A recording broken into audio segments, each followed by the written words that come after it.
नमस्कार, आप देख रहे हैं हमारी खास पेशकश और मैं हूं आपके साथ शुभेंदु सिंह। और आज प्राइम टाइम डिबेट में बात होगी टिकट की टेंशन की।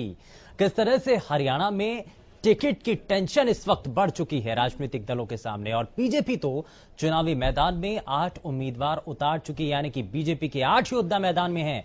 वहीं कांग्रेस ने अभी तक उम्मीदवारों के नाम का ऐलान नहीं किया है। अब इसके पीछे क्या वजह है? क्या कांग्रेस किन कारणों की वजह से देरी कर रही है? क्या कांग्रेस को किसी तरीके से गुटबाजी का डर है या फिर उसे मजबूत उम्मीदवार अभी तक नहीं मिल रहा है, जिसको लेकर टिकट की टेंशन इस वक्त राजनीतिक दलों के सामने बढ़ चुकी है।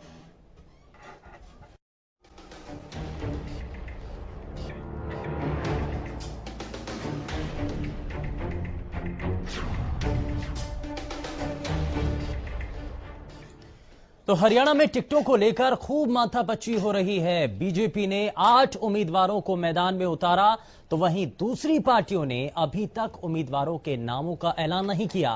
कांग्रेस अभी सिर्फ उम्मीदवारों के नामों पर कयास लगा रही है और मजबूत उम्मीदवारों को मैदान में उतारने के लिए मंथन किया जा रहा है। क्या तस्वीर है, जरा सबसे पहले आपको ये रिपोर्ट दिखा देते हैं।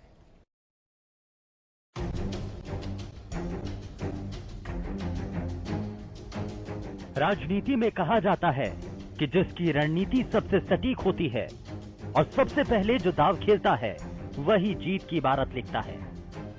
लेकिन कभी कभी जल्दबाजी भारी पड़ जाती है, यानी दोनों ही सूरतों में नफा और नुकसान हो सकता है। लोकसभा के रण में हरियाणा में बीजेपी ने टिकटों के मामले में कम से कम बाजी मार ही ली है। बीजेपी ने हरियाणा में सबसे पहले टिकटों का ऐलान कर दिया है। बाकी दल टिकटों को लेकर माथापच्ची कर रहे हैं। कांग्रेस, जेजेपी और इनेलो समेत किसी भी पार्टी ने अभी अपने पत्ते नहीं खोले। बीजेपी ने हरियाणा की 10 में से 8 सीटों पर अपने उम्मीदवारों का ऐलान कर दिया है, लेकिन 2 सीटों पर बीजेपी का भी पेंच फंसा हुआ है। हिसार और रोहतक की सीट को लेकर बीजेपी ने पत्ते नहीं खोले। अब सवाल ये कि बाकी पार्टियां उम्मीदवारों के नाम का ऐलान क्यों नहीं कर रही हैं? लोकसभा चुनावों की टिकटों को लेकर हरियाणा कांग्रेस स्क्रीनिंग कमेटी की बैठक दिल्ली में हुई, जिसमें टिकटों को लेकर मंथन किया गया और कांग्रेस ने मजबूत दावेदारों के नामों पर चर्चा की और 11 अप्रैल तक टिकटों के ऐलान की संभावना जताई है। बैठक में फरीदाबाद, गुरुग्राम और सोनीपत लोकसभा सीट के दावेदार मीटिंग में शामिल हुए। दमदार उम्मीदवार कांग्रेस के पूरे चर्चा में निकल कर के आए हैं और सब कॉन्फिडेंट है कि 10 की 10 जो हमारी सीटें होंगी, 10 के 10 हमारे उम्मीदवार होंगे, वही अगले हरियाणा के सांसद होंगे। बहुत अच्छा, सभी जितने भी नाम आए थे सबके ऊपर चर्चा हुई, बहुत विस्तार से चर्चा हुई। ये दूसरी तीसरी हमारे स्क्रीनिंग कमेटी का राउंड था और अब मामला अंतिम जो है वो सीईसी में जाएगा और वहाँ से फिर आगे के जो उम्मीदवार हैं कांग्रेस पार्टी के वो निर्धारित है। मेरे ख्याल में 11 तारीख तक ये सारा कुछ जो है पूरा हो जाना चाहिए, क्योंकि आज स्क्रीनिंग कमेटी में बड़े विस्तार से आपने देखा, सुबह 11 बजे से बैठे हुए हैं और हर एक सीट के ऊपर विस्तार से जो है चर्चा करी गई है। सबसे चर्चा करी गई है, अलग से भी चर्चा करी गई है और वो जो है पैनल बना के नाम भेजे गए हैं। अब कांग्रेस टिकटों के ऐलान में देरी क्यों कर रही है, ये सवाल सभी के मन में उठ रहा है। कांग्रेस की देरी की वजह के पीछे कई कारण बताए जा रहे हैं। सबसे पहली वजह गठबंधन को माना जा रहा है। आम आदमी पार्टी लगातार कांग्रेस से गठबंधन की कोशिश कर रही थी। कई बार संभावनाएं बनी और बिगड़ी, लेकिन गठबंधन नहीं हुआ। इस वजह से भी टिकटों के ऐलान में देरी मानी जा सकती है। दूसरी वजह यह हो सकती है कि कांग्रेस को उम्मीदवार ही नहीं मिल रहे हों या फिर पार्टी के नेताओं की गुटबाजी हावी हो रही हो, जिसका असर टिकटों के ऐलान पर पड़ रहा हो। क्योंकि ये तो सभी जानते हैं कि हरियाणा कांग्रेस में कई गुट बने हैं और पार्टी में गुटबाजी हावी है। ये गुटबाजी कांग्रेस की परिवर्तन बस यात्रा में भी देखने को मिली थी। अब टिकटों को लेकर भी हो सकता है कि कांग्रेस के नेता अपनी पसंद के उम्मीदवार को टिकट दिलाना चाहते हों और जिस पर सहमति बन नहीं पा रही हो। ऐसे में टिकटों पर टकराव तो होना लाजमी है। बस हर कोई अपनी दावेदारी जताने में लगा है। ये ऐसा है, तकरीबन 750 गांव में मैं जा चुका हूँ। पिछले 3 साल से मैं काम कर रहा हूँ और 1800 बूथ पे, हर बूथ पे मेरे एजेंट बने हुए हैं। तो जमीनी जो व्यक्ति जो जुड़ा रहता है इंद्रजीत सिंह कोई हल्का कैंडिडेट नहीं है, 3 दफा MP रह चुका है। और मेरे पिता ने, स्वर्गीय राव अभय सिंह ने, उनके पिता राव वीरेंद्र सिंह को 1952 में हराया था और 1972 में उनके चाचा को हराया था और मैंने 89 में उनके छोटे भाई को हराया था। ये पहला मौका होगा, अगर मेरा मुकाबला उनसे होता है तो मुकाबला बहुत रोचक होगा। और मैं समझता हूँ कि मेरी मेवात में बहुत पकड़ है, अहिरवाल में और गुड़गांव में, सब जगह मेरी पकड़ है। कांग्रेस कह रही है कि वो मजबूत उम्मीदवारों के नाम पर चर्चा कर रही है। अब ये मजबूत उम्मीदवार है कौन, उनका खुलासा भी कांग्रेस ने किया नहीं है। लेकिन जिस तरह से बीजेपी ने हरियाणा में 8 उम्मीदवारों को मैदान में उतार दिया है और बाकी पार्टियां अभी कसरत ही कर रही हैं, जिससे टिकट का टेंशन बढ़ता जा रहा है। ऐसे में टिकटों के ऐलान में कहीं देर न हो जाए, जिसका खामियाजा बाकी पार्टियों को उठाना पड़ जाए। Bureau report, Haryana news. चलिए, तो रिपोर्ट आपको दिखा दी है, लेकिन जरा जल्दी से एक नजर दौड़ा लेते हैं आज के सवाल पर। और आज का सवाल क्या है, क्या हरियाणा में सबसे पहले टिकटों का ऐलान बीजेपी के लिए फायदेमंद साबित होगा? ये फायदेमंद सौदा साबित होगा? यदि आपको लगता है कि हाँ में इसका जवाब देना है तो यस टाइप कीजिए, व्हाट्सएप नंबर पर हमें भेज दीजिए। और यदि आपको लगता है कि इससे नुकसान होगा, ना में यदि आपको जवाब देना है तो नो टाइप कीजिए और व्हाट्सएप नंबर पर आप हमें भेज सकते हैं। और इस जो सवाल का जो जवाब है वो हम इस कार्यक्रम और दूसरे आने वाले कार्यक्रमों के जरिए आपके सामने रखेंगे। लेकिन जरा जल्दी से आगे बढ़ते हैं और सबसे पहले आपको आज के अपने खास मेहमानों से आपको मिलवा देते हैं। और चलिए, सबसे पहले मिलवा देते हैं आपको भारतीय जनता पार्टी से प्रवक्ता जवाहर यादव जी हमारे साथ कार्यक्रम में जुड़ चुके हैं। बहुत स्वागत है जवाहर जी आपका कार्यक्रम में। इंडियन नेशनल लोकदल से प्रवक्ता सुखबीर तंवर जी हमारे साथ हैं, कांग्रेस पार्टी से प्रवक्ता वंदना पोपली जी हमारे साथ हैं, जेजेपी से प्रवक्ता दलबीर धनखड़ जी हमारे साथ कार्यक्रम में जुड़ चुके हैं। सभी का बहुत स्वागत है कार्यक्रम में। लेकिन बहुत जल्दी से रिएक्शन सर, अब जिस तरीके से कांग्रेस पार्टी इस रेस के अंदर सबसे पीछे रह गई है और अब जरा जिस तरीके से स्थिति आज भारतीय जनता पार्टी की नजर आती है, 10 में से 8 सीटों पर आपने जो अपने योद्धा हैं वो मैदान में उतार दिए हैं, तो क्या इससे बेनिफिट बीजेपी को मिलेगा? नहीं, ये तो तय है, जब आपके प्रत्याशी पहले से आते हैं तो कुछ चीजें पहले औरों के मुकाबले जल्दी शुरू हो जाती है। चाहे वो कार्यकर्ताओं से अपना तालमेल हो, चाहे वो लोगों के बीच अपना तालमेल हो, तो 1-2 दिन कोई भी व्यक्ति, चाहे उसकी कितनी भी तैयारी होती है, उसको 1-2 दिन पुनः अपनी मैनेजमेंट को जब चुनाव की घोषणा के बाद चाहिए होता है, जब वो प्रत्याशी अनाउंस हो जाता है, तो उस नाते तो भारतीय जनता पार्टी को उसका लाभ मैं निश्चित रूप से मानता हूं कि उसका है। क्योंकि हमने जो प्रत्याशी उतारे हैं, जो घोषणा की, वो ऐसे नहीं की कि वो 6 महीने पहले की गई है, वो प्रॉपर जब चुनाव की अधिसूचना जारी होगी उसके बाद की गई है। तो ये वो भी समय नहीं है कि वो जरूरत से पहले अनाउंस कर दी गई। कई बार ये भी स्थिति हो जाती है, जैसा कि मायावती ने ये प्रयोग किया था, एक साल पहले कर दी थी, पर उसका कोई लाभ उनको ऐसा मिला नहीं था। तो हमने जो किया वो चुनाव से अनुपात किया, और मुझे लगता है वो 2-4-5 दिनों में तो सभी राजनीतिक पार्टी को करना मजबूरी होगी, उसके अलावा कोई विकल्प नहीं है। पर इसको हम अपना लाभ की दृष्टि में मानते हैं। आज मैं देख रहा था, अनेकों हमारे जितने सांसद लड़ रहे हैं, चाहे वो कृष्णपाल गुर्जर जी हो, चाहे संजय भाटिया जी, नायब सैनी जी हो, उनके कार्यक्रम की जानकारी मुझे सोशल मीडिया के माध्यम से मिली कि चाहे धर्मवीर जी और राविंद्र जी, तो कि सब रतनलाल कटारिया हो, कि सबने अपना लोगों के बीच जाना शुरू कर दिया है, सबने अपनी बात कहनी शुरू कर दी है। तो वो लाभ तो है ही कि आपके पास समय ज्यादा होता है तो आप संपर्क ज्यादा लोगों से कर सकते हैं वन टू वन। ठीक है, लेकिन अगर 2 सीटों की बात करें, हिसार और रोहतक, तो वहां पर क्या नुकसान होगा अगर इसी तरीके को हम देखें? देखिए, जहां तक रोहतक और हिसार है, परंतु उसमें यह है कि अभी हमारे यहाँ प्रदेश में अन्य किसी राजनीतिक पार्टी ने भी अनाउंसमेंट की नहीं है, तो इसलिए वो वाला तो नुकसान नहीं है 2 सीटों पे कि किसी और को उस रूप का लाभ मिल रहा है, तो वो तो नहीं है। उसको हमने नीतिगत रूप से रोका हुआ है, हमारे प्रत्याशी तय है। मुझे लगता है वो जिस दिन भी केंद्र की तरफ से अनाउंसमेंट होगी तो शायद उस सूची में वो नाम दोनों के दोनों आने चाहिए। आईएनएलडी के नेता अभय चौटाला से हाल ही में मुख्यमंत्री की मुलाकात हुई, कयास लगाए जाने लगे कि इंतजार किस चीज का है? 2 सीट अभी रुकी हुई हैं और दूसरी तरफ मुलाकात। ये देखिए, 2 सीटें रखी है, वो हमारा एक नीतिगत फैसला है, जिनको ये तय करना होता है संगठन का नीति। जहां तक वो मुलाकात है, वो मुलाकात एक व्यक्तिगत मुलाकात थी। उसमें इनेलो के प्रवक्ता, उस दिन मैं खुद टीवी चैनल पे था और मैंने तो 10 बजे ही हमने ट्वीट करके जानकारी दे दी थी कि इस मुलाकात का कोई राजनीतिक मायने नहीं है। अचानक एक मुलाकात हुई, उसमें किसी का आग्रह है, मुलाकात होगी, परंतु किसी भी कीमत पर भारतीय जनता पार्टी, इनेलो या कोई भी अन्य संगठन हो, हरियाणा में हम किसी के साथ कोई सहयोग नहीं करने वाले, किसी से मिलकर चुनाव नहीं लड़ने वाले। 10 की 10 सीटें भारतीय जनता पार्टी अपने कार्यकर्ताओं के आधार पर, हरियाणा के लोगों के साथ जो मिलकर काम की है उसके आधार पर हम चुनाव में जाएंगे। 10 की 10 सीटें जाएंगे। ओनर बता रहा हूं, प्रवक्ता के नाते बता रहा हूं, प्रदेश अध्यक्ष को कोट करते हुए बता रहा हूं, मुख्यमंत्री को कोट करते हुए बता रहा हूं कि किसी भी कीमत पर किसी भी राजनीतिक पार्टी से हमारा कोई अलायंस नहीं है, ना कोई चर्चा है, ना होगा, नहीं होगा। बता रहा हूं आपको, हम तो अपने 2 कैंडिडेट जो हमारे हैं उनकी अनाउंसमेंट कल भी हो सकती है, परसों भी हो सकती है। अब जो भी सूची मुझे लगता है केंद्र की आएगी, ठीक है, यानी कि गठबंधन नहीं होगा, ये ना अभी, ये तो तय हो गया, अभी नहीं है और आने वाले समय में भी नहीं होगा। लेकिन क्या किसी दूसरे राजनीतिक दल से कोई चेहरा बड़ा आ सकता है बीजेपी में? देखिए, आज इसकी भी संभावना हम कम मांगते हैं, परंतु हम तो ये कहते ही हैं कि कोई भी व्यक्ति, चाहे वो छोटा कार्यकर्ता, मतलब छोटा शब्द तो मुझे लगता है ठीक नहीं है, एक सामान्य कार्यकर्ता है या कोई अपने आप को निपुण कार्यकर्ता मानते हैं जिसको हम बड़ा कार्यकर्ता कहते हैं, हम अपनी राजनीतिक पार्टी का और अधिक विस्तार करना चाहते हैं। तो इसमें नए लोगों का तो सदैव स्वागत होता है, चाहे वो चुनाव का समय हो चाहे बगैर चुनाव आए।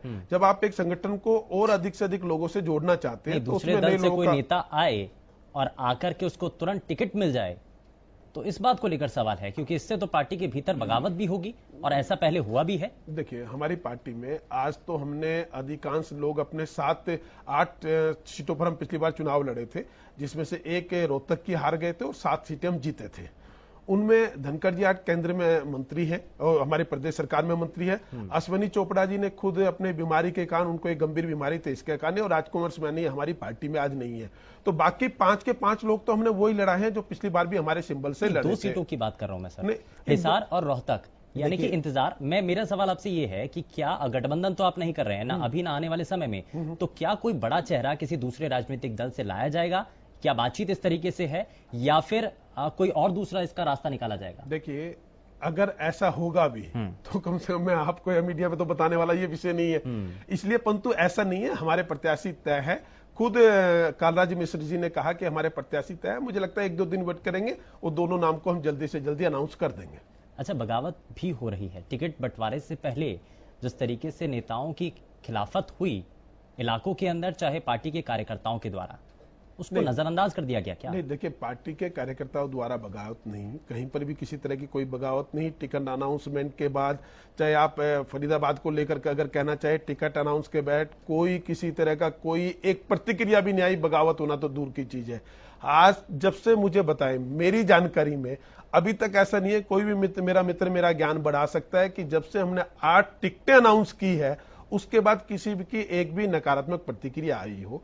इससे पहले जब तक हमारे यहाँ कहता है कि जब तक टिकटें अनाउंस नहीं हो, हर व्यक्ति को यह अधिकार है, कार्यकर्ता को अधिकार है कि वो अपना प्रयास करे, दूसरे की टांग खींचे। मैं कहता हूं वो अपना प्रयास करे, परंतु जब टिकट अनाउंस हो जाए उसके बाद हम सब लोग मिलकर विजय की तरफ आगे बढ़े, और मुझे लगता है सब उसकी तरफ। ऐसा तो नहीं कि भीतर भीतर उसको डैमेज किया जाएगा जो चेहरा सामने होगा? देखिए, ऐसे काल्पनिक प्रश्नों का कोई उत्तर नहीं है कि भीतर भीतर डैमेज किया जाएगा। ये तो एक काल्पनिक सा प्रश्न हो गया, इसका कोई उत्तर नहीं। चलिए ठीक है, जरा कांग्रेस पार्टी की तरफ भी रुख कर लेते हैं। वंदना जी, कांग्रेस पार्टी किस बात के इंतजार में है? अब तो पहला भारतीय जनता पार्टी से पहला पासा तो फेंक दिया गया है, अब किस बात का इंतजार है? अब तो आप उतार दीजिए मैदान में।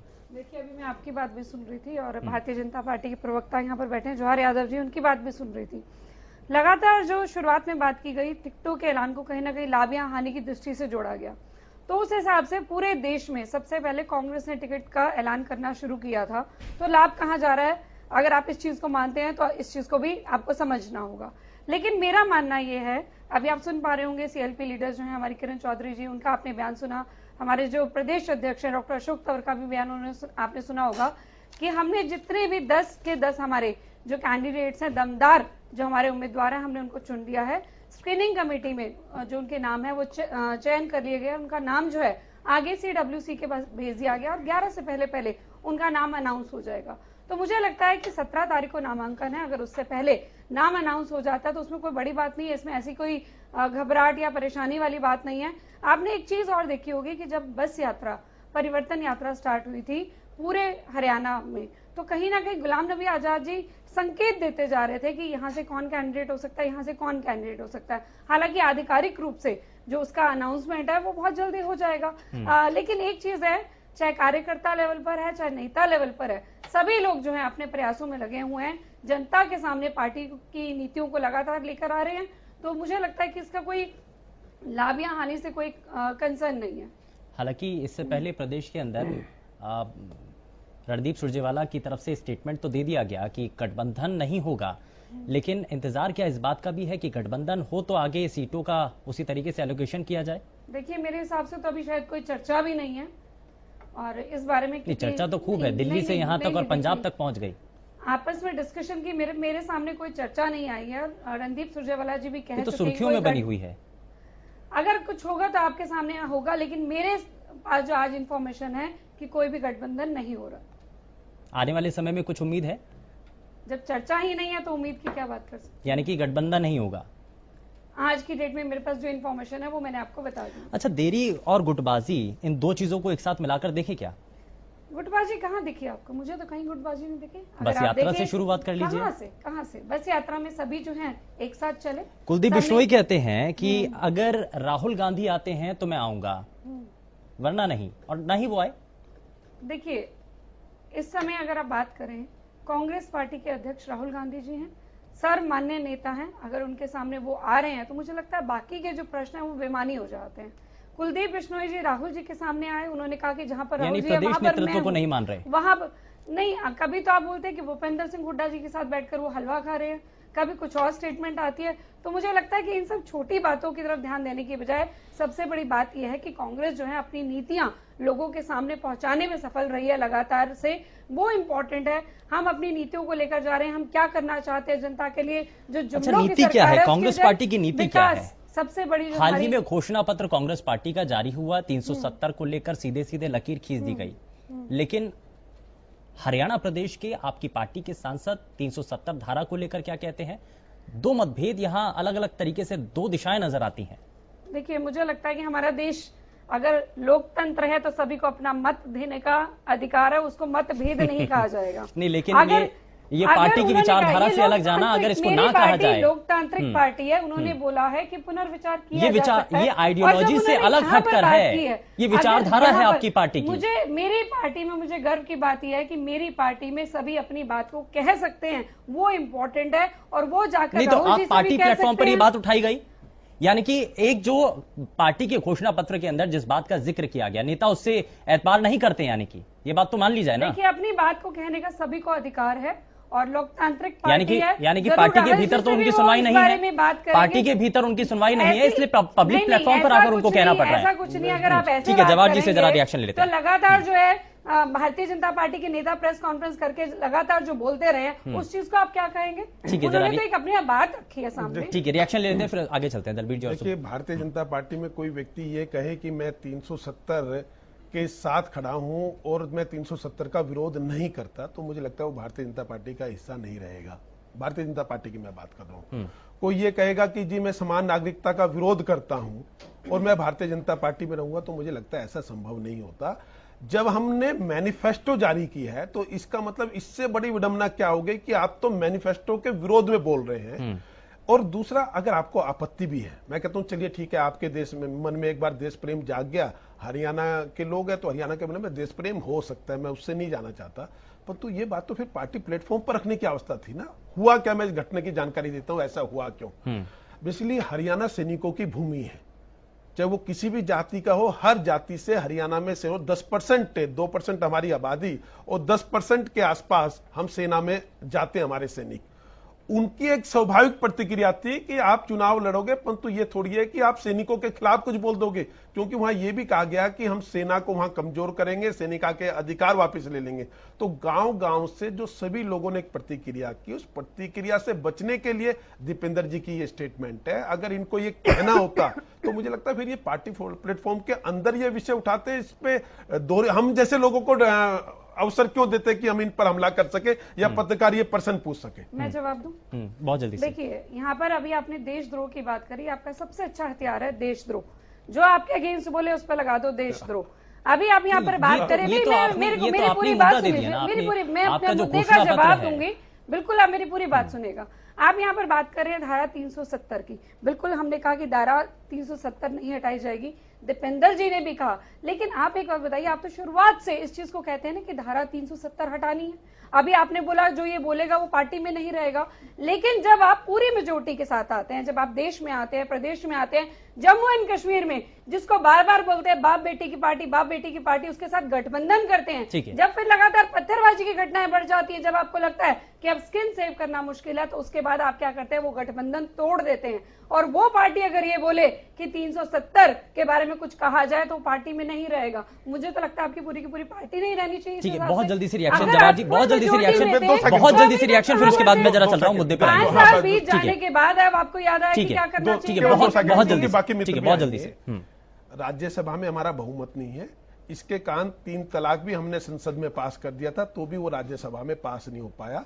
चिंता नहीं कीजिए, अगली बार जैसी ये संख्या बढ़ेगी हम सब 370 का भी समाधान दे देंगे और 35A का भी समाधान दे देंगे और 3 तलाक का भी समाधान दे देंगे। परंतु हम ये नहीं करेंगे कि सुप्रीम कोर्ट कहे कि साहबानों को कि इसको गुजारा भत्ता दे दो और संसद को बुलाकर कहे कि सुप्रीम कोर्ट ने गलत डिसीजन दिया, गुजारा भत्ता महिला मुस्लिम को नहीं मिलेगा। ठीक है, जरा अब मुद्दे पर आते हैं वापस। दलबीर जी, आज का विषय दलों को लेकर है, राजनीतिक दलों को लेकर है, टिकट बंटवारे को लेकर है।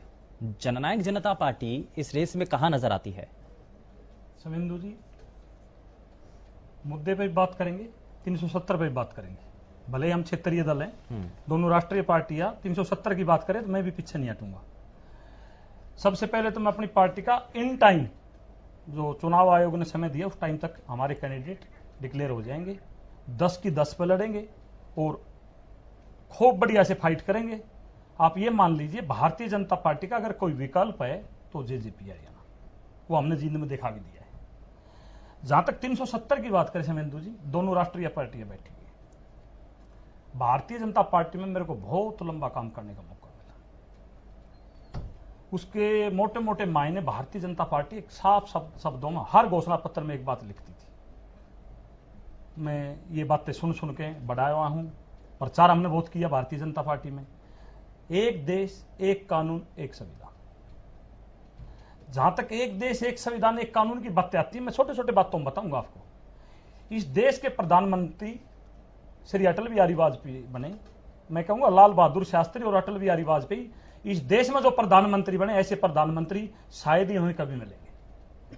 और मैं तो चाहूंगा ऐसे प्रधानमंत्री बार बार बने अटल बिहारी वाजपेयी। इच्छा है कुछ? बिल्कुल मेरी इच्छा है जी, इस जीवन में अगर मैं बार बार ऐसे प्रधानमंत्री जनता पार्टी जो अटल बिहारी की यादों को दोहरा रहे हैं। नो, बिल्कुल नहीं। मैं अटल बिहारी वाजपेयी का सम्मान करता हूं, नरेंद्र मोदी जी उसके आसपास भी नहीं पहुंचे। मैं किस लिए बता रहा हूं, एक देश एक कानून एक संविधान की बात करने वाले प्रधानमंत्री, जिसको यशस्वी बोलते हैं भारतीय जनता पार्टी के, जब J&K में जब मुख्यमंत्री का चुनाव होने का जब आया तो भारतीय जनता पार्टी ने वहां उस शपथ में इस देश के पहले प्रधानमंत्री हैं जो 2 झंडों के नीचे बैठ के शपथ दिलाने का काम किया। ये मैं तो उसको दिन को काला दिन मानता हूं अपनी जिंदगी का। नंबर 1। नंबर 2, जहां तक 370 की बात करते हैं, बार बार एक बात होती थी हमारा बहुमत आने दो, और बहुमत आए ना आए, अटल बिहारी वाजपेयी वाली बात है। झंडा एक आदमी लेके भी खड़ा रहा, पीछे देखने की जरूरत होती नहीं, पार्टी का झंडा लेके खड़ा हो गया, वहीं से पार्टी शुरू हो जाती है। मैं तो वहां से सीखा है। तो मैं ये पूछना चाहता हूं, जवाहर भाई ने बहुत अच्छी बातें कही हैं, लोगों को बहुत अच्छी लगती होंगी, मेरे को नहीं लगी बिल्कुल भी। 370 की बात आई, पुलवामा की बात आई, माननीय दुष्यंत चौटाला जी ने साफ। चलिए, मुझे एक छोटे से ब्रेक के लिए रुकना होगा। मैं जरा इस पर वापस आऊंगा। अभी जरा दलबीर जी आप बात कर रहे हैं, आपसे भी इस पर जवाब लूंगा, लेकिन जरा सुखबीर जी भी एक बहुत देर से इंतजार कर रहे हैं, लेकिन जरा एक छोटे से ब्रेक के लिए रुकना होगा। ब्रेक के बाद आप दोबारा से इस चर्चा को आगे बढ़ेंगे। छोटा सा ब्रेक, जल्द लौट रहे हैं।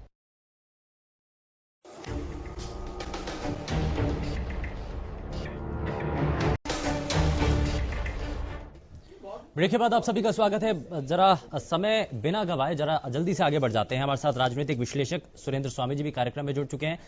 बहुत स्वागत है स्वामी जी आपका कार्यक्रम में, और जरा जल्दी से रिएक्शन भी ले लेते हैं। दलबीर जी आपकी बात थोड़ी आधी रह गई थी, आप जल्दी से। जी, मैं 370 की जैसे बातें चल रही थी, तो उसके अलावा भी भारतीय जनता पार्टी के कुछ मुद्दे थे जो जब से भारतीय जनता पार्टी हर घोषणा पत्र में होती है, राम मंदिर बनाएंगे, 370 हटाएंगे, मैं वहीं आ रहा हूँ, मुद्दे है मेरे ये, कोई भी मुद्दा ऐसा नहीं है। कश्मीरी पंडितों को वापिस बसाएंगे, दिल्ली को पूर्ण राज्य बनाएंगे, ऐसे बहुत सारे मुद्दे भारतीय जनता पार्टी जो इनका बेस था मुद्दों का, वहां लेके जाने की चाहती थी। आपको ध्यान होगा भी हमारे बहुत सारे सैनिक शहीद हो गए। उस समय माननीय सांसद दुष्यंत चौटाला ने पत्र लिखा प्रधानमंत्री जी को, उनको एक प्रार्थना की, अगर आप 370 का आप कोशिश करो, आप हटाने का काम करो, पता लग जाएगा कौन कौन इसमें आपका साथ देता है, कौन कौन देश के साथ है, कौन किधर है, कांग्रेस का, ठीक है। बीजेपी का, सबका पता लग जाएगा। कोई सवाल मत ये नहीं देखा है, पाएगी। सवाल ये है कश्मीरी रणबीर पंडितों को बसाना जी, बहुत सवाल बड़ी ये बात है जहां तक टिकट आपने कांग्रेस की बात की, टिकट बंटवारे को लेकर जो रेस टिकट है, बंटवारे पर हम जो आज मुद्दा है, आज मुद्दा आपने रखा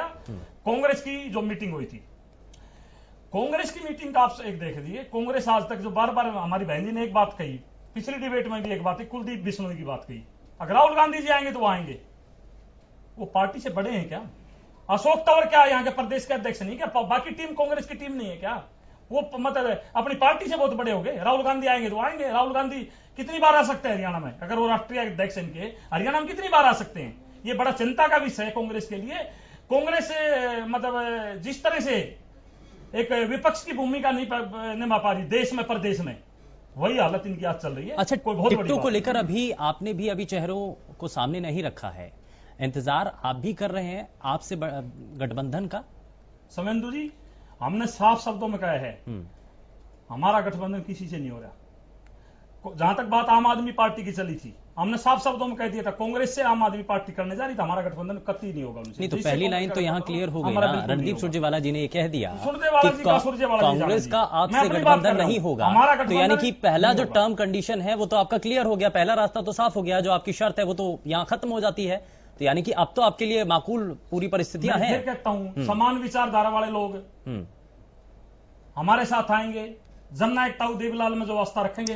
नहीं, आप कह रहे हैं कि कांग्रेस पार्टी इस गठबंधन के अंदर, उसके साथ बिल्कुल नहीं जाएंगे। नहीं तो मैं वही तो कह रहा हूं, कांग्रेस ने मना कर दिया, तो यानी कि मौका है आपके पास ना। मौका हमने नहीं देखना, मौका नहीं देखना, हम इस मामले में सक्षम है, 10 की 10 सीटों पर लड़ सकते हैं, कोई दिक्कत नहीं। यानी कि आम आदमी पार्टी के साथ गठबंधन नहीं करेंगे। सर मैं तो बार बार आपको कह रहा हूं, अभी तो बातें आम आदमी और कांग्रेस की चल रही है, रुकने का नाम ही नहीं ले रही, तो हम उस बारे में सोच ही नहीं रहे, हम अपनी तैयारी में लगे हुए हैं। और चुनाव की डेट जो दी है चुनाव आयोग ने, उससे पहले अपने कैंडिडेट घोषित कर। ठीक है, जरा जल्दी। जहां तक लेट होने की बात कर रहे हो, मेरे भाई जवाहर यादव जी बड़ी अच्छी बातें कर रहे थे, बड़े हमने पहले करा शायद कुछ फायदा हो जाए, पर उन्होंने एक बात बहुत अच्छी कही आखिर में, भाई समय में जो रख देगा सब बराबर है, कोई बात नहीं। मैंने तो ऐसा समय देखा, सुबह कांग्रेस के थे वो कैंडिडेट और सामने बीजेपी को धर्मवीर चौधरी पिछली बार में आखिरी के दिन, बिल्कुल आखिरी दिन नॉमिनेशन किया था। तो वो एक पैमाना नहीं है, पैमाना ये समय पे टाइम जो हमें चुनाव आयोग ने उस टाइम में आप रखो 10 के। ठीक है, जरा सुखबीर जी से भी रिएक्शन ले लेते हैं। सर, एक मुलाकात हुई हाल ही में अभय चौटाला की मुख्यमंत्री के साथ, क्या मायने निकाले जाए? बीजेपी तो मना कर रही है, कोई मायने नहीं। उस मीटिंग के बारे में सारी स्थिति पहले ही स्पष्ट हो चुकी है और वो एक व्यक्तिगत मुलाकात थी। ये सिर्फ और सिर्फ मीडिया के कयास है, इनका कोई मतलब नहीं है। अभी जो भारतीय जनता पार्टी के प्रवक्ता साथी जो आधे से भी ज्यादा टाइम आपने सब इनको दे दिया, उसके लिए आपका बहुत बहुत धन्यवाद।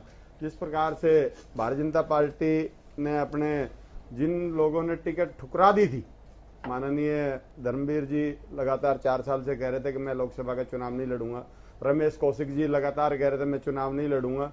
ये भारतीय जनता पार्टी की बौखलाहट, घबराहट का आलम ये है कि जिन लोगों जो अपने मैदान छोड़ चुके थे, आखिर में उन्हीं लोगों को ला रहे हैं। वो इनकी अपना नीतिगत फैसला है, लेकिन ये हकीकत की बात है, वो मैं इसलिए बता रहा हूं। रही बात अतीत में जिस प्रकार से इन्होंने किया कि भाई अभी जो दलबीर धनखड़ साहब बता रहे थे कि आखिरी दिन धर्मवीर जी जिसकी अभी चर्चा हुई, तो इनके पास असल बात तो ये है, भारतीय जनता पार्टी एक जो दूसरी पार्टी और मुख्य तौर पे कांग्रेस, जिनके के 250 से ज्यादा लोकसभा और राज्यसभा के सांसद जो आज भारतीय जनता पार्टी में है, उनका अतीत कांग्रेस का है और वो बहुत पहले नहीं है, अभी नजदीक का ही है। और भारतीय जनता पार्टी तो कहीं की ईंट कहीं का रोड़ा, भानुमती ने कुंडा जोड़ा। आज अब 2, 3, 4 लोगों को अगर हरियाणा से निकाल दे, आप 1 मिनट रुक जाइए, आईएनएलडी कब चेहरे को उतारेगी? आप लेट मी, मैं तो आपसे ये पूछ रहा हूँ कि आईएनएलडी अपने चेहरों को कब उतारेगी? आईएनएलडी समय से जब जो जितना समय है, समय के हिसाब से आईएनएलडी के सारे चेहरे तैयार हैं। आईएनएलडी के और हम हमारा पैनल तैयार है। इसके बावजूद अपने कार्यकर्ताओं से विचार विमर्श चल रहा है सारे लोकसभा क्षेत्रों में, और सारे कार्यकर्ताओं से विचार विमर्श करने के बाद पैनल तो ये जा रहा है गठबंधन के साथ ही आपके साथ चले गए, पार्टी के जो लोग थे वो आपसे अलग हो गए, विधायक चले गए, जो स्वार्थी लोग जिनकी राजनीतिक अपेक्षाएं थी, नहीं तो फिर टिकट किसको देंगे? जो जाने वाले थे वो चले गए, तो टिकट किसको देंगे आप? अरे कमाल है, इंडियन नेशनल लोकदल सबसे मजबूत पार्टी हरियाणा में है और पैनल बिल्कुल तैयार है और हम अपने कार्यकर्ताओं के साथ चिंतन मंथन कर रहे हैं। जो कार्यकर्ताओं की राय होगी उसके हिसाब से समय से पहले, नामांकन से पहले हम अपने कैंडिडेट 10 के 10 लोकसभा क्षेत्रों में उतारेंगे, मजबूत कैंडिडेट उतारेंगे। रुक पा रहे हैं जी? आपके जो कैंडिडेट हैं रुक पा रहे हैं? क्यों ना रुकने, क्या बात है? चलिए ठीक है। सुरेंद्र जी, बहुत जल्दी से रिएक्शन लेना चाहता हूं जी। इस वक्त जो स्थिति है, हर राजनीतिक दल वेट एंड वॉच कर रहा है। इससे पहले भी हम इस बात का जिक्र कर रहे थे जी कि वेट एंड वॉच की स्थिति में राजनीतिक दल ये देखने की कोशिश कर रहे हैं कि दूसरा जो पार्टी है वो किस योद्धा को मैदान में उतार रही है और उसी योद्धा के अनुसार अपनी पार्टी की तरफ से भी एक ऐसा ही चेहरा उतार दिया जाए। तो बीजेपी की तरफ से 8 चेहरे तो सामने, 2 चेहरों का भी इंतजार बाकी है जी। तो भारतीय जनता पार्टी क्या किसी तलाशी में है कि कोई बड़ा चेहरा मिल जाए, या फिर दूसरे कांग्रेस की तरफ से, क्योंकि अभी तक कोई लिस्ट सामने नहीं आई है, तो गुटबाजी का डर है? नहीं, देखिए, जहां तक भाजपा का प्रश्न है, आपसे पहले भी यहां पे चर्चा हुई थी और मैंने तब भी ये कहा था कि इनके पास 10 कैंडिडेट नहीं है। तो उसकी स्थिति ये होगी कि या तो इनको अपनी कैबिनेट से ही किसी को लड़ाना पड़ेगा, आपको ध्यान होगा। तो वो इन्होंने सैनी जी को टिकट दे दी है, ठीक है, पहले बेदी जी की बात थी। और जो इनके 5 सिटिंग एमपी थे उनको दे दिया। जो सैनी गए उनकी जगह सैनी आ गए, जो चोपड़ा जी गए उनकी जगह भाटिया जी आ गए। और सुनीता दुग्गल को जो इन्होंने टिकट दी है वो 2014 में नौकरी छोड़ के इसीलिए आई थी कि भाई उनको चुनाव लड़ाएंगे। वो इनका हजका से गठबंधन हुआ, वो सीट हजका में चली गई और बेचारी इंतजार करती रह गई। तो उनको अच्छा इन्होंने कंपनसेट किया हुआ था, नौकरी छोड़ के आई थी, चेयरमैन बनाया हुआ था, काफ़ी वो काम कर रही थी, महिला भी हैं, उनको एक महिला को सीट देनी थी तो उनको दे दी। अब इनके पास रोहतक हिसार के लिए कोई कैंडिडेट नहीं है, हकीकत ही है। मतलब कैंडिडेट से मतलब ये होता है जिताऊ, जो जीतेगा। अब स्थिति यह है कि अरविंद शर्मा इनके पास छोड़ के आ गए हैं। कुलदीप शर्मा का आप देख ही रहे हो कि वो राहुल गांधी के साथ जाएंगे या अमित शाह के साथ जाएंगे, अभी कुछ पता नहीं है। कुलदीप बिश्नोई, सॉरी, वो किसके साथ किसकी गाड़ी में कब बैठेंगे तो इसके बारे में कोई है नहीं। दूसरी बात यह है कि भारतीय जनता पार्टी ये चाहती है कि हिसार को लेकर के जजपा से कुछ बात हो जाए स्पष्ट कि भाई क्या करना है क्या नहीं करना है। देखिए, मैं स्पष्ट बात करता हूं, मैं तो अपना एनालिसिस दे रहा हूं, इनको बुरा लगे अच्छा लगे, ठीक है। क्योंकि अभी जो हालात हैं उस हालात में दुष्यंत चौटाला का जो रुख है, जो पहले रुख रहा था, तो वो कोई नरेंद्र मोदी से बाहर का रुख नहीं रहता। एक अपोजिशन पार्टी वो रखती है और वैसे भी वो लड़का बड़ा राष्ट्रभक्ति वाला लड़का है, 370 खत्म करना चाहते हैं, सब खत्म करना चाहते हैं, तो वो उनकी सीट है हिसार।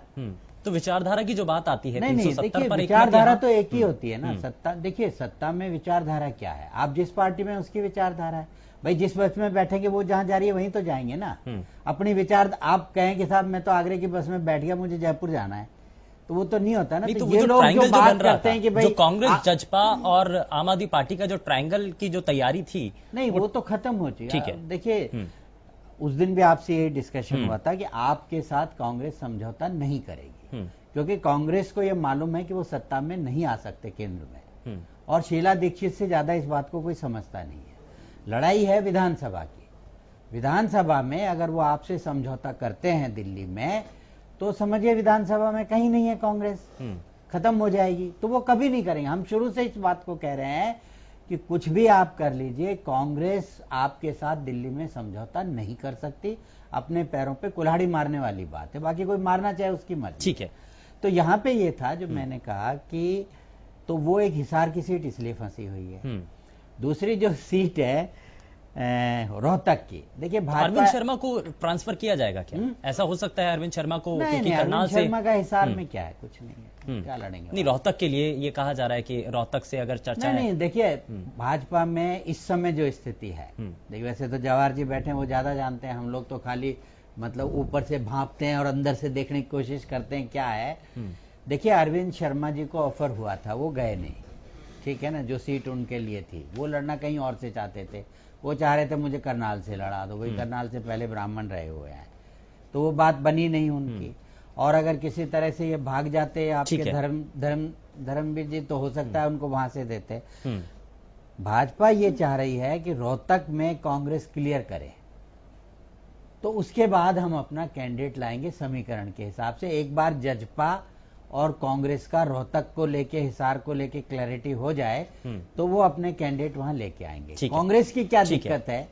कांग्रेस की दिक्कत यह है कि भाई इनकी एक ही सीट जीते थे, रोहतक पे किसी को कोई परेशानी नहीं है, भाई दीपेंद्र हुड्डा लड़ेंगे, बाकी 9 सीट पे कौन लड़ेगा? सब तो हारे हुए हैं। अब अगर आप हारे हुए ही कैंडिडेट को वापस टिकट देते हैं, जीते हुए के आगे, तो एक साइकोलॉजिकल रहता है, यार भाई पिछली बार तो हरा ही दिया था इस आदमी को। देखिए राजनीति में परसेप्शन और मैसेज बहुत बड़ी बात होती है। ऐसा नहीं है कि वो जीत भी सकते, मैं नहीं कहता हूँ नहीं जीतते हैं, लेकिन हमेशा एक परसेप्शन का गैप होता है कि यार ये आदमी ने इस आदमी को हराया, उसी के आगे दोबारा चेहरों की तलाश है कांग्रेस को भी। तो इसलिए कांग्रेस भी ये सोच रही है कि हम कोई नए चेहरे अपने में, कोई यूथ से लीडर लाएं, कोई थोड़ा नए चेहरे लाएं, तो मतलब एक नया चुनाव, यानी कि नया चुनाव हो, नए चेहरों को उसमें मौका दिया जाए। और इनेलो और जजपा आपको मालूम है, ये तो अब इनके लिए तो दिक्कत यही है कैंडिडेट वाली। ठीक है, जरा जल्दी से रिएक्शन ले लेते हैं जवाहर यादव साहब। हिसार की जो बात है, हिसार में जो पशुपेश की स्थिति है नजर आती है। देखिए पशुपेश आपको हो सकता है, भारतीय जनता पार्टी को नहीं है।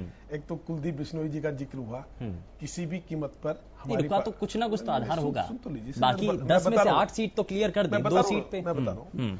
कुलदीप बिश्नोई किसी भी कीमत पर भारतीय जनता पार्टी, उनका निवेदन आया नहीं आया मैं इस पर कोई टिप्पणी नहीं कर सकता, परंतु भारतीय जनता पार्टी किसी भी कीमत पर कुलदीप बिश्नोई जी को नहीं ले रही है। वो आना चाहेंगे तब भी, नहीं आना चाहेंगे तब भी। मैं ये नहीं कह रहा कि क्योंकि कुछ जो चीजें मर्यादा होती है वो मर्यादा होती है, मैं ये नहीं कह रहा वही आना चाह रहे हैं हम नहीं ले, मैं ऐसी बात कह ही नहीं रहा। मैं कह रहा हूं भारतीय जनता पार्टी दूसरा दोनों सीटों पे जैसा कहा कि जी कौन है, मैं आज तक जो भारतीय, जब मैं एक शब्द बोल रहा हूं भारतीय जनता पार्टी की, जिनके पास आज तक भारतीय जनता पार्टी की सदस्यता है, वो ही व्यक्तियों में से कोई प्रत्याशी होगा, ना कि कोई कल आकर इन 2 सीटों से लड़ेगा।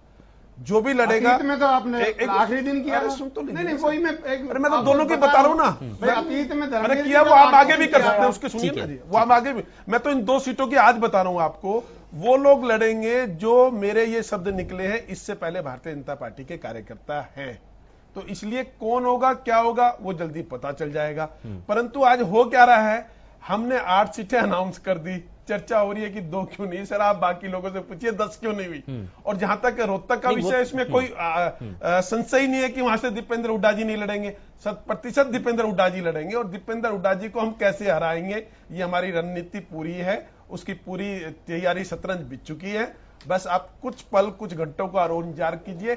दूसरा मैं और कह रहा हूं, अगर मेरे राजनीतिक मित्रों की पार्टियों की तरफ से आने वाले 3-4 दिन में कोई प्रत्याशी की घोषणा नहीं आई, तो मुझे ऐसा लगता है कि हम 99% अपने प्रत्याशी की घोषणा कर देंगे। इसको मैं इसलिए कह रहा हूं कि हमें कोई ये नहीं है कि कौन सी राजनीतिक पार्टी किस सीट पर किसको लड़ाने जा रही है, उससे हमारे इस रणनीति पर कोई असर नहीं पड़ने वाला है।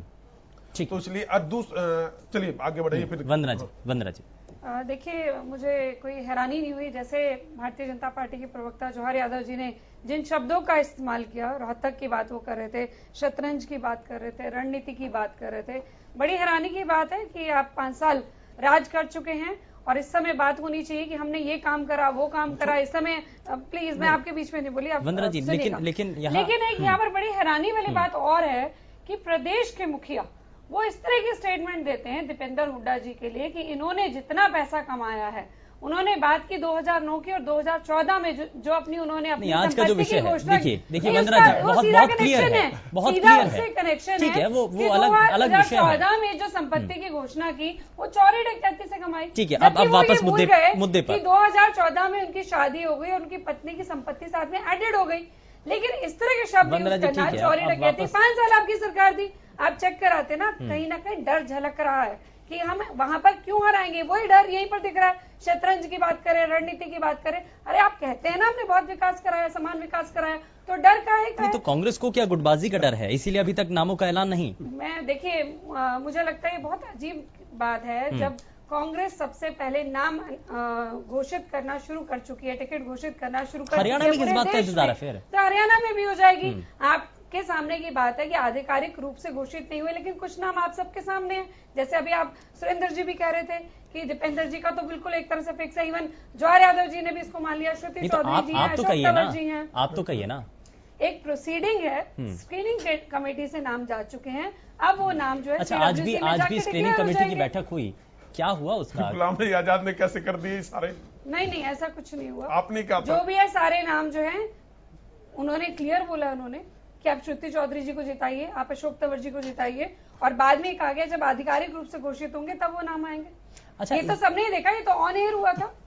अच्छा, एक जो नाम, क्योंकि इसमें कहा जा रहा है कि लोकसभा के अंदर अशोक तंवर को मैदान में उतारा जाएगा, तो जो इससे पहले रेस चल रही थी कि मुख्यमंत्री और हरियाणा के लिए, राज्य के लिए कौन चेहरा हो, तो उस रेस से तो उनको बाहर कर दिया गया। तो रणदीप सुरजेवाला आ गए ना रेस में। देखिए, मुझे लगता है कि जो हम नाम सुन रहे हैं, क्योंकि अभी आधिकारिक रूप से कोई नाम नहीं आया है, तो जो नाम सुन रहे हैं, जितने भी बड़े लीडर हैं, कहीं ना कहीं वो सामने उतर ही रहे हैं। अगर आप देखें तो बार बार चर्चा भी हो जाती है कि भूपेंद्र सिंह हुड्डा जी भी शायद इलेक्शन लड़ेंगे, तो ये जो चर्चा हो जाती है उसके बेसिस पर अभी तो लोकसभा चुनाव की तरफ पूरा कंसंट्रेशन है, जिसमें 10 की 10 सीट हम जीतने वाले हैं, और जब हम सरकार बनाएंगे तो मुख्यमंत्री कौन होंगे वो भी आपके सामने आ जाएगा। ठीक है दलबीर जी, बहुत जल्दी से रिएक्शन। शुभेंदु जी, उसी तरह से मैं फिर कहूंगा राष्ट्रीय पार्टियां जैसे दोनों हैं, तो कांग्रेस तो अब लग नहीं रही कि राष्ट्रीय पार्टी चुनाव लड़ रही है, और भारतीय जनता पार्टी जो देश में इस टाइम और प्रदेश में राज कर रही है, उसका विकल्प कांग्रेस हो जाएगी ऐसा महसूस नहीं हो रहा। जिस तरह का इनका माहौल चल रहा है, बस में कितने चढ़े, 16 चढ़े, 6 उतरे, 5 चढ़ गए, और कुलदीप यादव की हिम्मत देख लिए। वो कह रहे जब राहुल गांधी जी आएंगे, राष्ट्रीय अध्यक्ष हमारे आएंगे, तब मैं मिलता रहूंगा, बाकी मैं नहीं आऊंगा। ये बड़ा मतलब चिंता का विषय है। तो इसलिए मैं फिर कह रहा हूं, इसलिए हरियाणा की जनता को हम ये विश्वास दिलाना चाहते हैं, भारतीय जनता पार्टी का अगर हरियाणा में कोई विकल्प है, हालांकि 10 सीटें जीतने के बाद हमारा प्रधानमंत्री नहीं बनेगा, सबको पता है, हम मैक्सिमम 10 लड़ सकते हैं। मान लिया एक आध दिल्ली में लड़ने के, एक आध राजस्थान में, 10 न 12। कौन रोक रहा है आपको? पूरे देश में लड़िए, संवैधानिक अधिकार है, आपका मौका है ना। जब बताना आप कह रहे हैं ना कि आप लड़ नहीं सकते। चौटाला साहब की पगड़ी को उछाल के मुख्यमंत्री के पैरों में रखने का काम करें, आप ना बोलने का काम करें कृपया करके। मैं तो आप व्यक्तिगत काम के लिए बता रहे, मुख्य विपक्ष के नेता व्यक्तिगत काम के लिए मुख्यमंत्री के पास जाता चुनाव के दौरान, बड़ी शर्म की बात हरियाणा के लिए। एक व्यक्ति कहता मैं पर्सनल काम के लिए गया हूँ, बड़ी चिंता का विषय है। क्या चिंता का विषय है? व्यक्तिगत काम के लिए जाएगा। हाँ, यही तो चिंता है, यही तो प्रदेश को चिंता है। क्या प्रदेश कोई चिंता नहीं है, संभाला होगा? अपनी चिंता करो। अरे भैया, हम तो अपनी कर रहे हैं। जब आपको जानकारी नहीं है, बोला सारा देश जेजेपी क्यों उठ रही है, आपको चिंता? अरे हमें कोई आप इसमें क्यों बोल रहे हो फिर? आप इसमें क्यों बोल रहे हो? कभी लेटर लेकर जा रहे हो, कभी कूड़ेदान में लेटर को डलवा रहे हो, कभी व्यक्तिगत जा रहे हो। व्यक्तिगत जाने का प्रदेश की मुद्दे उठाने का काम कीजिए। वहाँ व्यक्तिगत के लिए जाएंगे, व्यक्तिगत जाकर क्या मुख्यमंत्री से विधायक नहीं मिल सकता? बिल्कुल नहीं। चुनाव के दौरान जनता के मुद्दे उठाओ ना, व्यक्तिगत चुनाव में जाए हुए। अच्छा सुखबीर जी, मैं आपको बताना चाहूंगा, मेरी बात बड़ी साफ है। ठीक है मैं आता हूँ सुखबीर जी, ठीक है आता हूँ मैं। ठीक है चौधरी ओम प्रकाश चौटाला जैसे महापुरुष का कभी पीली, हरी, लाल, नीली सब मिलाने का काम करते हैं, लेटर पड़े जाते हैं और वो कूड़ेदान में फेंकने का काम करते हैं। अच्छा ठीक है जरा इस पर एक जवाब। ठीक है, अगर आप ये सवाल कूड़ेदान में कहाँ है लेटर? किसने लेटर लिखा? क्यों कही ये बातें? क्यों बातें? मैं कह रहा हूँ कहाँ है लेटर? जवाहर जी बैठे हैं, लेटर कर दिया। बराड़ा साहब ने बोल दिया, बराड़ा जैसे का काम किया चौटाला साहब का, कुछ नहीं कर रहा। बराड़ा की और मैं। अच्छा ठीक है जरा ठीक है एक मिनट ठीक है नहीं एक मिनट ठीक है सुखबीर जी, ठीक है दलबीर जी, अच्छा सुखबीर तंवर जी, गठबंधन को लेकर हम जब बात कर रहे हैं कि किसके साथ किसका मेल मिल रहा है, किसकी विचारधारा किसके साथ जा रही है, तो इससे पहले भी अशोक अरोड़ा की मुलाकात जब हुई तो उस वक्त भी चर्चाएं बहुत तेजी के साथ चलने लगी थी, और अब लगातार जो सिलसिलेवार तरीके से बातें, और उस वक्त एक चिट्ठी भी सामने आई थी। आपका मैं सवाल समझ गया, इससे पहले भी मैं बहुत स्पष्ट कह चुका हूं, ये मात्र मीडिया के कयास हैं। हम तो 10 की 10 सुनिए मेरी बात, कोई ऑफिशियल कहीं कोई ऑफिशियल कुछ जजपा के प्रवक्ता आपके सामने कह रहे हैं इस बात को। अरे इनको तो बेमतलब की बात करने की आदत है। मैंने ये कहा इनको मैंने ये कहा कि आप सारे देश, ये कह रहे हैं हम सिर्फ हरियाणा में लड़ सकते हैं, दिल्ली में लड़ सकते हैं। मैंने कहा आप सारे देश में भी लड़ सकते हैं, किसने रोका? सिर्फ बात ये थी, लेकिन ये बकवास करनी शुरू कर दिया, ऐसे थोड़ा। अरे तथ्यों में बात किया करो। प्रदेश की जनता, अरे छोड़ दो, आप प्रदेश की जनता देख रही है, सब व्यक्तिगत जा रहे हैं, देख रही है आप व्यक्तिगत आप कर रहे हैं। अरे छोड़ दो आप लेटर को पाड़ने वाले, हमने तेरे देखे लेटर पाड़ने वाले नहीं। ठीक है प्लीज गरिमा बनाए रखें प्लीज।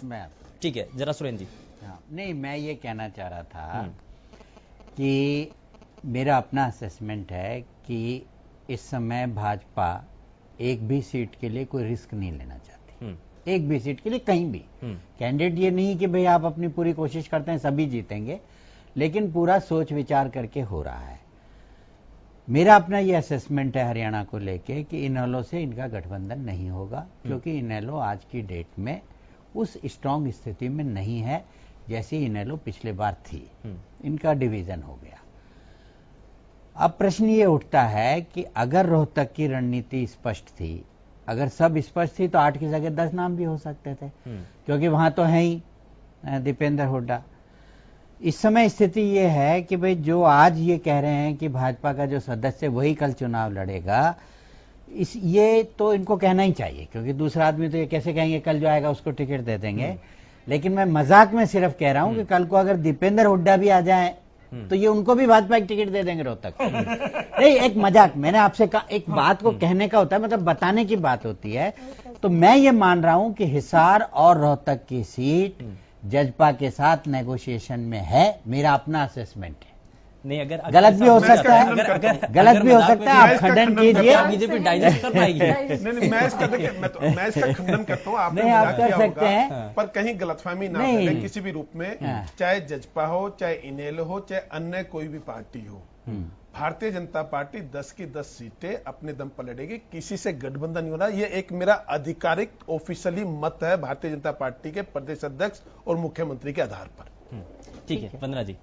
देखिए, यहाँ पर ये बोल रहे हैं कि किसी के साथ भी गठबंधन नहीं होगा, लेकिन एक बड़ा प्रश्न यहाँ पर आता है जो बार बार हम सभी उठा रहे हैं कि 10 की लिस्ट भी हो सकती थी, फिर इसको 8 करने की आवश्यकता क्या थी? 2 भी आप साथ के साथ अनाउंस कर सकते थे। पंजाब में आपने पूरे नहीं किए, शतरंज अगर आप पंजाब में आपने आधे किए, आधे नहीं किए। बिल्कुल कर रहे हैं वंदना जी, आपके कभी एक भी नहीं है। पंजाब में आपने आधे किए, आधे नहीं किए। मैं इसलिए सहमत हूँ कि भाई एक पे दुष्यंत चौटाला है, पंजाब में आधे क्यों किए, ये पूछिए ना, मुझे बताइए ना, पंजाब में आधे क्यों किए? आपकी सरकार है वहाँ। ये जाटों को मैसेज नहीं देना चाहते कि भाई धर्मवीर के अलावा हमने किसी को टिकट नहीं दिया है। मैं इससे पहले ये मुझे लगता है कि मैं अपनी राजनीतिक, मेरी राजनीतिक क्या सोच है, ये पब्लिक डोमेन में तभी डालूंगा ना जब हमें डालनी है। या आपको लगता है कि कोई मेरा मित्र पूछेगा और मैं इसको बता दूंगा, ऐसा कैसे संभव है? इंतजाम तो है ना, यानी कि किसका संभव नहीं, हमें किसी का इंतजार, आप इंतजार कीजिए 2 दिन का और। चलिए ठीक है, दलबीर जी बहुत जल्दी से रिएक्शन समय। हर पार्टी को अपना अधिकार क्षेत्र है, वो 8 घोषित करे, 10 करे, 9 करे, 1 करे, 2 करे। मैं तो ये कहता हूं तय समय पे जननायक जनता पार्टी अपने 10 के 10 कैंडिडेट करेगी और हमारा किसी से गठबंधन अभी तक ना हो रहा है, न कैसा विचार। ऐसा ना हो कि बहुत देरी हो जाए और इसमें, क्योंकि हम ये भी अभी हाल ही में जवाहर जी ने ये भी कहा था कि शुरुआत हमने कर दी है तो इसका बेनिफिट हमें मिलेगा, तो ऐसा ना हो कि देरी आपकी हो जाए तो उसमें कहीं पिछड़ जाओ नई पार्टी। सही है पूछना, बाकी जवाहर भाई को मैं जवाब दे चुका था। धर्मवीर जी का याद होगा, और मैं कृष्णलाल पवार का भी बताऊंगा, आखिरी दिन बिल्कुल नॉमिनेशन किया था। वो दोनों इनके जीतते हुए कैंडिडेट आज, ऐसी बात नहीं, कृष्णलाल पवार विधानसभा में और लोकसभा में धर्मवीर जी जीत गए थे।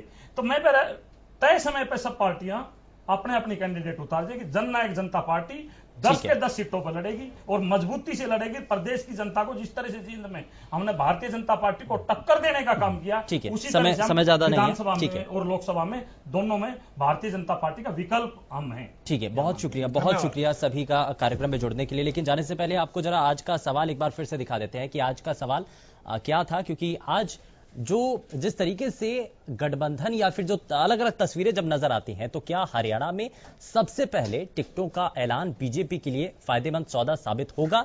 हाँ में और ना में इसका जवाब आपको हमें भेजना था, और इसके नतीजे भी अब सामने आ चुके हैं। जरा वो भी हम आपको दिखा देते हैं कि इस सवाल का जो जवाब है उसमें क्या सामने आया है। 30% इसमें हाँ में जवाब दिया गया है और 70% लोगों की तरफ से ना में इस पर जवाब दिया गया है। तो आज के सवाल का जवाब भी आपके सामने है, और जाहिर तौर पर जिस तरीके की स्थितियां बन रही हैं, और 8 क्योंकि भारतीय जनता पार्टी की तरफ से जो योद्धा हैं वो मैदान में उतार दिए गए हैं, बाकियों का अभी दूसरे दलों का इंतजार अभी चल रहा है। लेकिन स्थिति क्या बनती है और आने वाले समय में किसको मैदान में उतारा जाता है दूसरे राजनीतिक दलों की तरफ से, ये भी देखना बेहद दिलचस्प होगा। फिलहाल के लिए बस इतना ही, नमस्कार।